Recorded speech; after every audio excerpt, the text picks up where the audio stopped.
Bienvenidos a una nueva clase de la asignatura Bioquímica. El tema a desarrollar es nucleótidos, ácidos nucleicos y vitaminas. Los ácidos nucleicos son moléculas biológicas, en este caso son polímeros, formados por nucleótidos. Estos nucleótidos se unen a través de enlaces fosfodiéster para poder formar los ácidos nucleicos. Los elementos que conforman tanto los nucleótidos como los ácidos nucleicos son carbono, hidrógeno, oxígeno, nitrógeno y fósforo. Los nucleótidos constan de 3 elementos que ahora vamos a ver a continuación en la próxima diapositiva. Los nucleótidos son moléculas formadas por la unión de 3 elementos, una base nitrogenada, un azúcar y un grupo fosfato. La unión de la base nitrogenada con el azúcar forma lo que se llama un nucleósido. Mientras que si a ese nucleósido le adicionamos un grupo fosfato, obtenemos un nucleótido. Las bases nitrogenadas son 5 en total. Adenina y guanina son bases purínicas, mientras que timina, uracilo y citosina son bases pirimidínicas.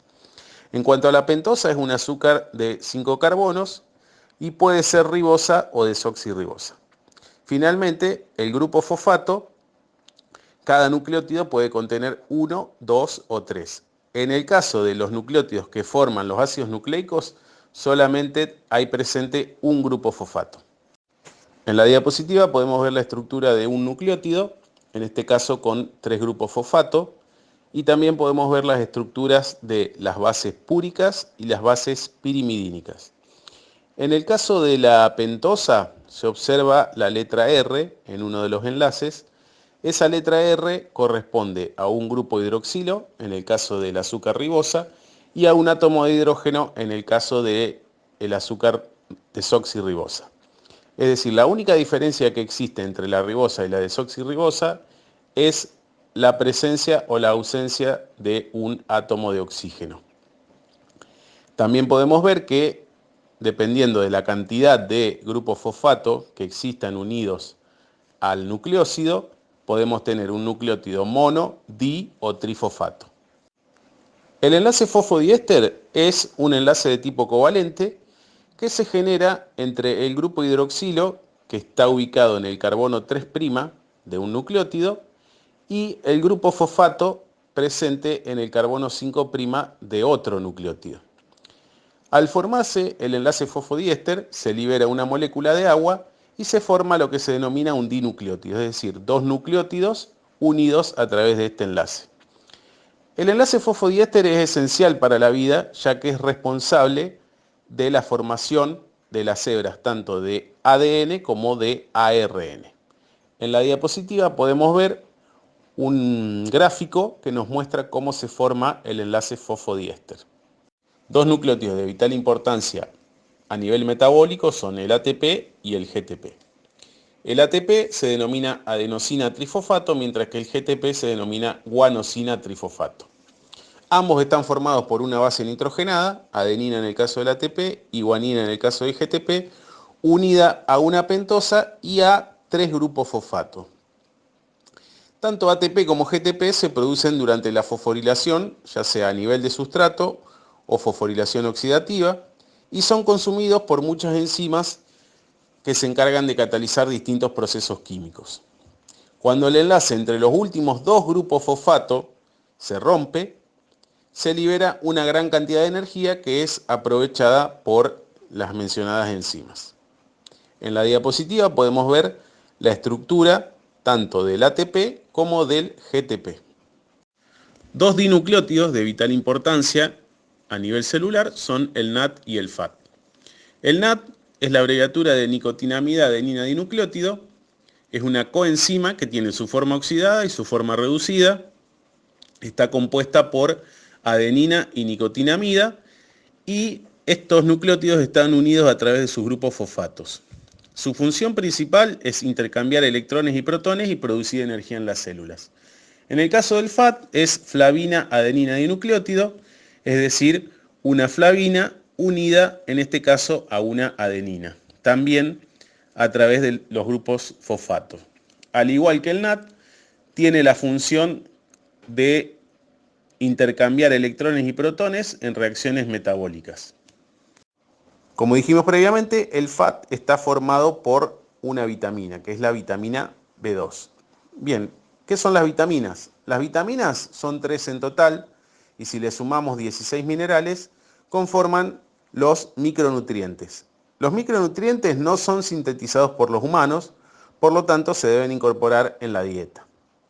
Esos micronutrientes son esenciales, por ejemplo, para el crecimiento y el desarrollo, la utilización metabólica de macronutrientes, el mantenimiento de defensas, entre otras funciones. Tenemos dos tipos de vitaminas, las vitaminas hidrosolubles, que son las vitaminas C y el complejo B. Están en muchos alimentos, son solubles en agua y son termolábiles, es decir, que no resisten el calor. Mientras que las vitaminas liposolubles tenemos vitaminas A, D, E y K. Son solubles en lípidos o grasas, termoestables, es decir, que resisten el calor, se transportan con las lipoproteínas en el torrente sanguíneo y se almacenan principalmente en el hígado y en el tejido adiposo. La vitamina A, también denominada retinol, es precursora de determinados pigmentos que ayudan al correcto funcionamiento de la retina. También participa en la formación y mantenimiento del tejido epitelial, de los dientes y los huesos. Y también es parte de enzimas que se encuentran presentes en el hígado, así como también de hormonas sexuales y suprarrenales. La vitamina B1 o tiamina es una coenzima en el metabolismo de hidratos de carbono y también de lípidos.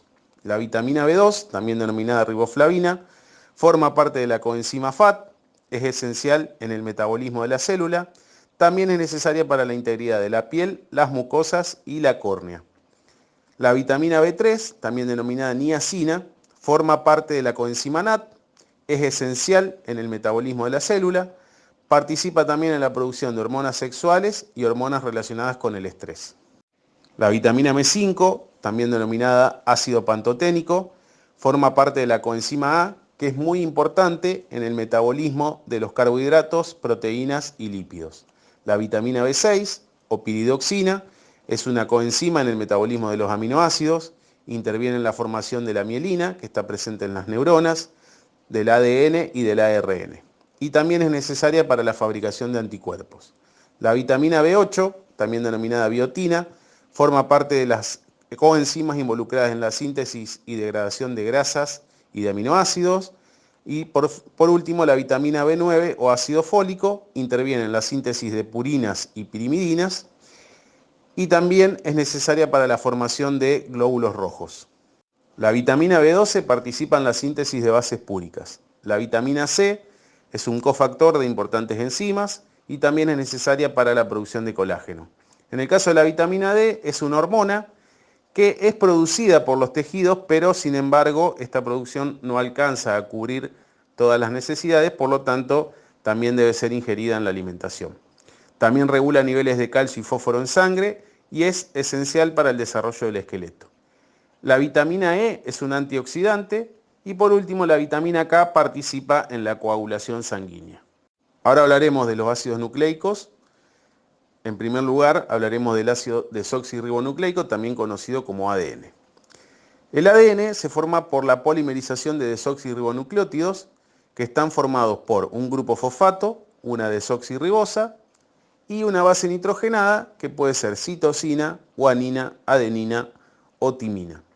Esta molécula es la que almacena la información genética y su modelo tridimensional de doble hélice fue propuesto por Watson y Crick en el siglo XX y este modelo describe a la molécula como una hélice doble enrollada sobre un eje.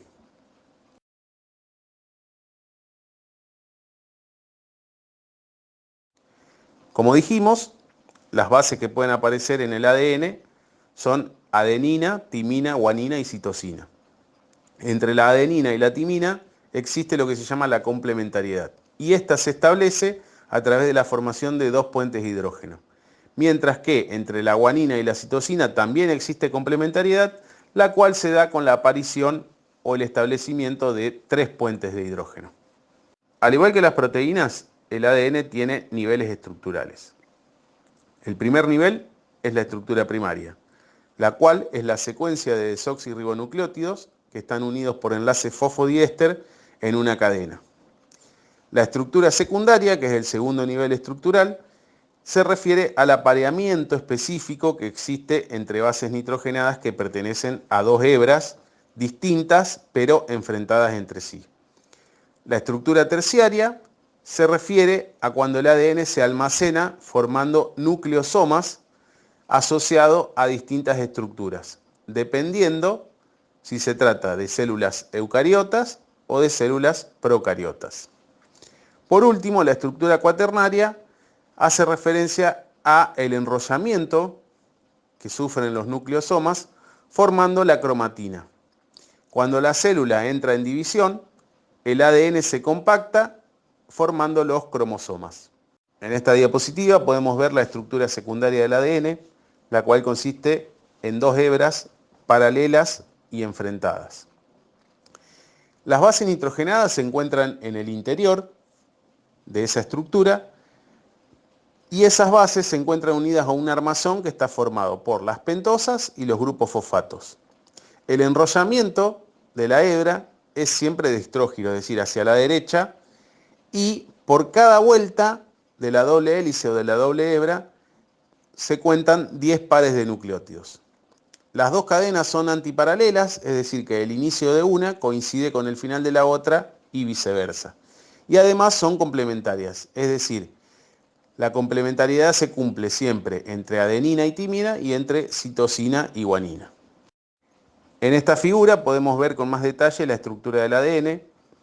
En la izquierda tenemos una hebra que va desde abajo hacia arriba, desde el extremo 3' hacia el extremo 5', mientras que en el lado derecho tenemos la hebra complementaria, es decir, una hebra que desde abajo hacia arriba va desde el extremo 5' al extremo 3'.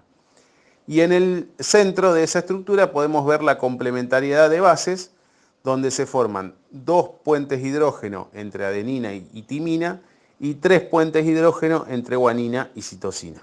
Ahora vamos a hablar del otro ácido nucleico, que es el ácido ribonucleico, abreviado como ARN.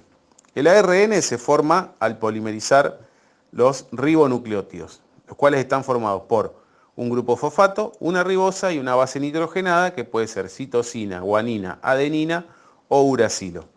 Hay tres tipos de ARN, todos ellos con funciones importantes. Los ribonucleótidos se unen entre sí formando una cadena simple, excepto en algunos virus donde se pueden encontrar formando cadenas dobles. La cadena de ARN se puede plegar y presentar regiones con bases apareadas. De este modo se forman estructuras secundarias. El ARN mensajero es una molécula lineal de ribonucleótidos cuya secuencia de bases es complementaria a una porción de secuencia de bases del ADN. Los ARN mensajeros son los más largos, ya que pueden poseer entre 1000 y 10.000 ribonucleótidos. En la figura podemos ver la síntesis de un ARN mensajero a partir de una secuencia de ADN. La secuencia del ARN mensajero es idéntica a la hebra del ADN de la cual se copia, excepto que las bases de timina son reemplazadas en el ARN por uracilo. El ARN ribosomal forma parte de las subunidades de los ribosomas, los cuales son organelas encargadas de producir o sintetizar las proteínas. Por otro lado, el ARN de transferencia es el más pequeño de los tres, ya que aproximadamente tiene 75 ribonucleótidos. Se pliega adquiriendo una forma de trébol y su función es la de transportar los aminoácidos necesarios para la producción o fabricación de proteínas. En esta diapositiva podemos ver las diferencias estructurales que existen entre el ácido desoxirribonucleico y el ácido ribonucleico, es decir, entre el ADN y el ARN.